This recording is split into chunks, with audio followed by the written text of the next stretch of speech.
මේ අපි හදාගන්න යන්නේ අඩු වියදමින් ප්ලාන්ටර් ටැංකියක්.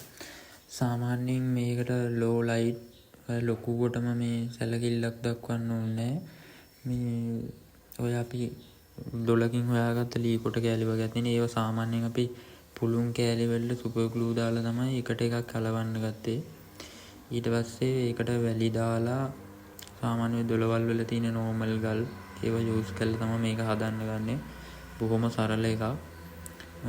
මුලින්ම කියන්න ඕනේ මම සාමාන්‍ය ප්ලාන්ටර් ටැංකිය වල මුලින් ආසාවක් දැක්ුවේ නෑ. පස්සේ ඔය වීඩියෝ කට්ටිය හදන ඒවා දැකලා මාත් එකක් හදලා බලන්න ආස හිතුණා. පස්සේ තමයි මේ කුඩම් ආසාව හිතුනේ. දැන් මටත් හිතෙනවා දිගටම කරගෙන යන්න මේක. විනෝදාංශයක් වශයෙන් ඊටාම හොඳම මේ එකක් තමයි මේක. ඊට පස්සේ ඔය කළු පොඩි කල් ගෑලි දානවා සාමාන්‍යයෙන් වතුර බොර වෙනවට වගේ වතුර පිරෙනකොට බොර වෙනවනේ ඒ කළු ගල් දාන්නේ පොඩි ෂිප් ගල්.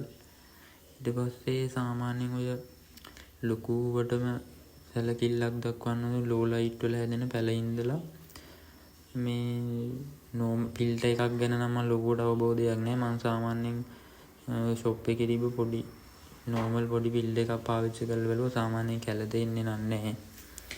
උනාට ඔය හොඳටම ගන්නවා නම් සාමාන්‍යයෙන් හොඳ ෆිල්ටර් එකක් පාවිච්චි කරන්න කියලා මම කියනවා. බලමු අපි ටික දවසකින් මම මේකට සාමාන්‍ය මුකුත් එකතු කරලා නැහැ. ඒවත් එකතු කරලා බලමු මම ඉදිරියේදී වීඩියෝ එකක් දාන්නම් කොහොමද කියලා. මේ පැල හැදිලාද මැරිලාද ඒ තත්ත්ව පිළිබඳ මම ඉදිරියේදී වීඩියෝ එකක් දාන්නම්. සාමාන්‍යයෙන් මේ ෆිල්ටර් එක දාලා ටික වෙලාවක් යද්දී බොර ගතිය එන්න අඩු වෙනවා. බලමු මම ඉස්සරහදී අප්ඩේට් එකක් දෙන්නම් කොහොමද කියලා. මමත් ලොකුවට දන්නේ මේ සම්බන්ධව.